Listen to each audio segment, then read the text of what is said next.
Début des congés de Pâques ce vendredi 8 avril 2022. Des congés du deuxième trimestre de l'année après près de 3 mois de cours. Ceci pour permettre aux élèves et aux enseignants de se reposer après d'intenses activités. Cette journée de départ en congé a été marquée par la proclamation des résultats et les manifestations culturelles au niveau de certains établissements scolaires.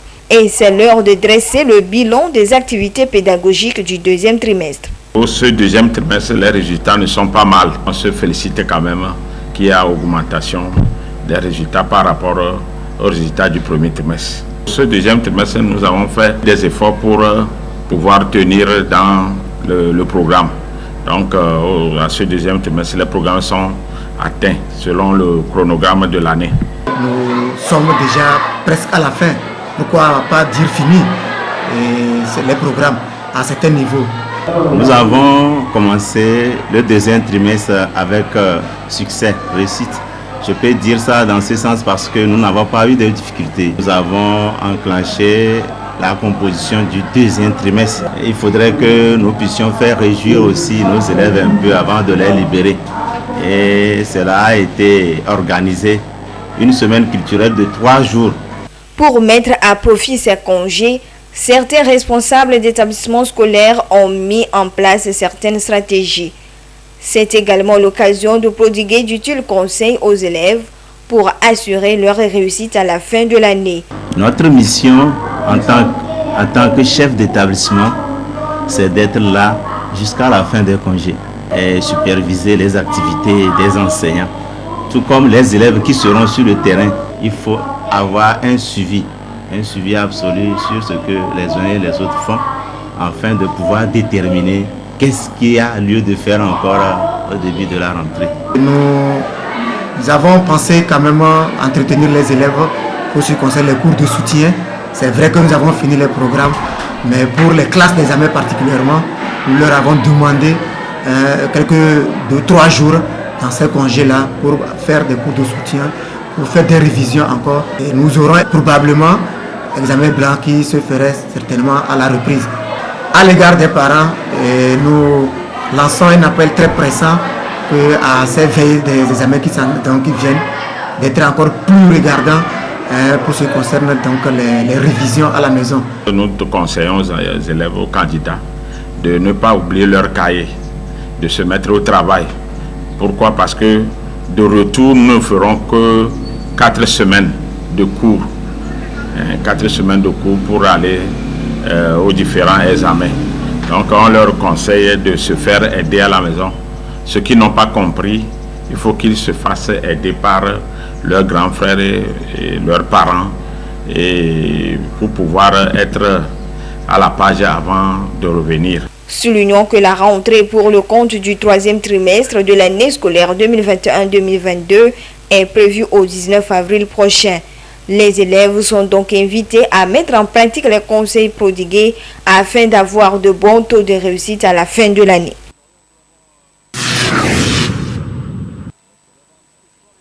La santé, selon la constitution de l'Organisation mondiale de la santé OMS, constitue l'un des droits fondamentaux de l'être humain. Un droit qui non seulement comprend l'accès en temps utile à des soins de qualité satisfaisants, mais également à des coûts abordables. Et pourtant, elles sont encore estimées à plus de 100 millions les personnes à travers le monde qui difficilement arrivent à avoir accès à des soins de santé adéquats. Des situations souvent dues à la pauvreté et à l'absence d'équipements de soins adaptés. C'est donc dans le but de trouver des solutions à tout ceci et mettre en place des politiques en faveur du droit d'accès de tous à de meilleurs soins que la journée du 7 avril a été retenue par la communauté internationale comme journée mondiale de la santé.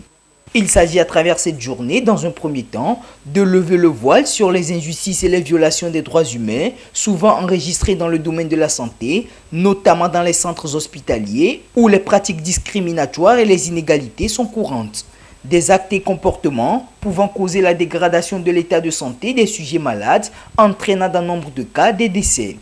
Dans un second temps, il s'agit pour l'OMS d'inciter l'opinion publique à se rendre compte de la nécessité de mobiliser les moyens nécessaires en faveur de la promotion de la santé.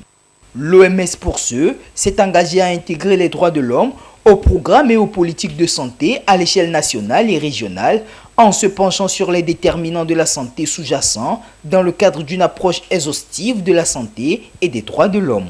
En outre, elle a activement renforcé son rôle de chef de file technique, intellectuel et politique dans le domaine du droit à la santé, notamment en considérant la capacité de l'organisation et de ses États membres à intégrer des approches de santé fondées sur les droits de l'homme, en accordant une place importante au droit à la santé dans le droit international et dans le processus de développement international, également en défendant les droits de l'homme relatifs à la santé. Des approches fondées sur le respect du droit de l'homme et qui prennent en compte les principes de non-discrimination, de disponibilité en nombre suffisant de services et programmes de santé publique, d'accessibilité à des soins de qualité de dimensions universelles. Ainsi, à l'occasion de cette édition 2022 de la Journée mondiale de la santé, l'OMS attire surtout l'attention de la communauté internationale sur les mesures à prendre d'urgence afin de préserver la santé des êtres humains et de la planète et pour susciter un mouvement visant à bâtir des sociétés axées sur le bien-être. Ceci au vu surtout de la pandémie de la Covid-19 qui a mis en évidence les inégalités dans le monde en matière de soins de santé et le besoin urgent de trouver ensemble des solutions à cela dans le but de garantir une santé équitable pour tous, aujourd'hui et pour les générations futures.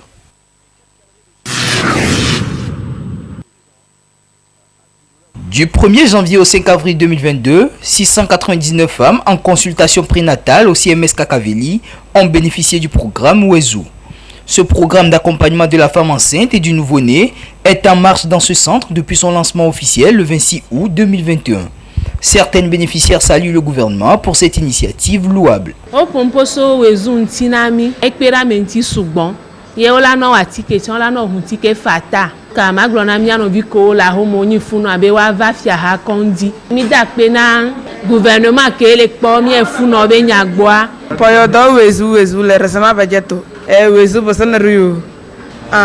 Donc resami so samrata e jaranyo do en ko kare en roko e la bale en sulsubi à roko. Oui, on a bénéficié beaucoup. On nous a donné les produits du sang.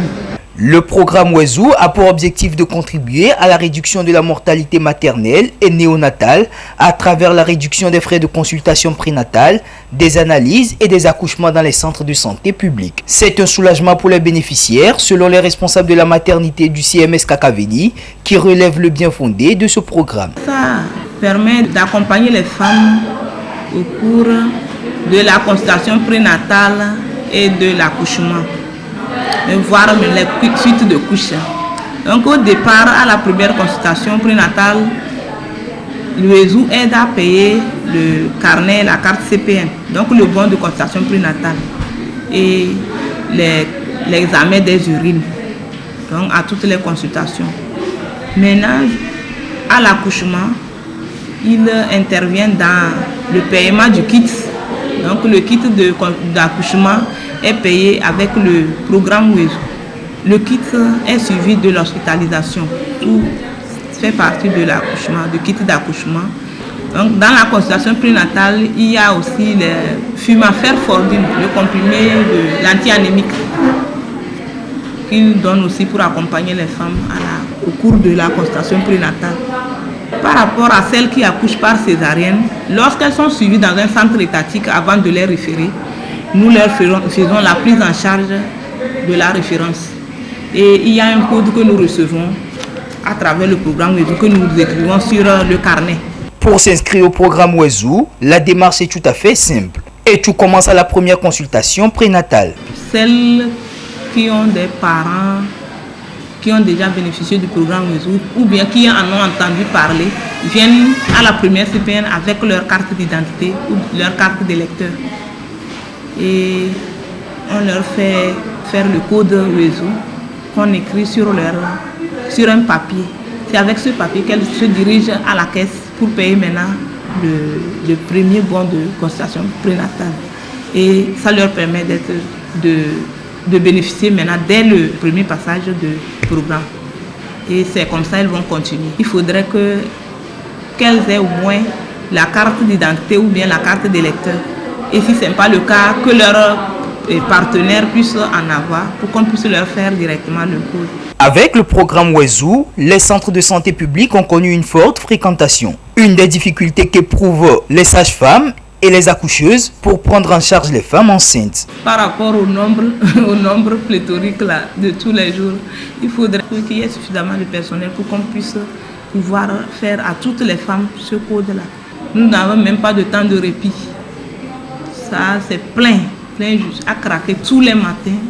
Parfois, nous faisons le CPN même jusqu'à 16h, 17h, voire 17h, 18h même. Les autorités du pays vont poursuivre leurs efforts pour permettre de trouver les solutions à ces problèmes.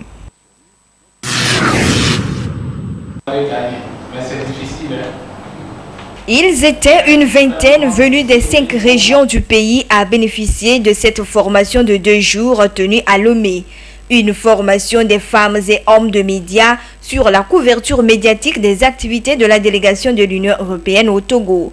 Plusieurs modules liés au thème ont été développés durant ces 2 jours et c'est une satisfaction pour les responsables de la Maison de la Presse, initiateurs de cet atelier. Nous avons noté l'assiduité des participants, l'intérêt qu'ils ont accordé à la chose en suivant du début jusqu'à la fin et surtout la pertinence des communications qui ont été faites en commençant par son Excellence l'ambassadeur de l'Union européenne lui-même, passant par le chef de coopération et même madame le chef de projet de l'Union européenne. Vous terminez avec le responsable communication qui a également délivré une communication sur la manière de couvrir les activités de l'Union européenne. En plus de cela, on a fait deux communications sur les généralités, à savoir la communication institutionnelle et puis la recherche des sources de l'information et le rappel naturellement des genres journalistiques. Je crois que c'est tout cela qui a meublé en tout cas cet atelier que nous trouvons en tout cas satisfaisant. Cette formation a été pour les participants un renforcement de capacité et une plus-value pour l'exercice de leurs fonctions. La partie essentielle qui m'a vraiment intéressé, c'est comment maintenant couvrir des activités de l'Union européenne. Avant, nous essayons d'aller à des couvertures des activités de l'Union européenne, mais il y a certains points que nous essayons de toucher que nous ne devons pas faire.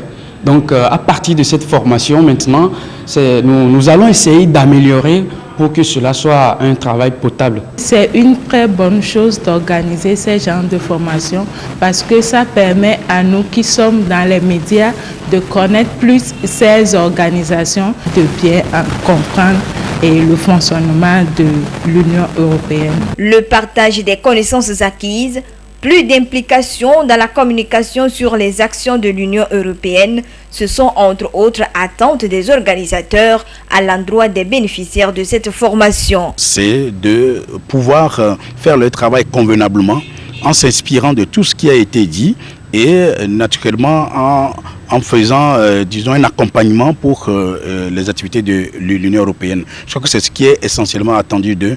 Je crois que la participation qui a été faite, qui a été une participation active, nous permet d'espérer qu'effectivement, ils ont pris la mesure de la chose et qu'ils vont pouvoir travailler comme cela se doit. Il est à noter que le processus de développement durable du Togo bénéficie depuis plusieurs années de l'accompagnement et du soutien de la délégation de l'Union européenne. Les médias sont invités à jouer leur partition pour une gestion inclusive des actions de développement menées sur le terrain.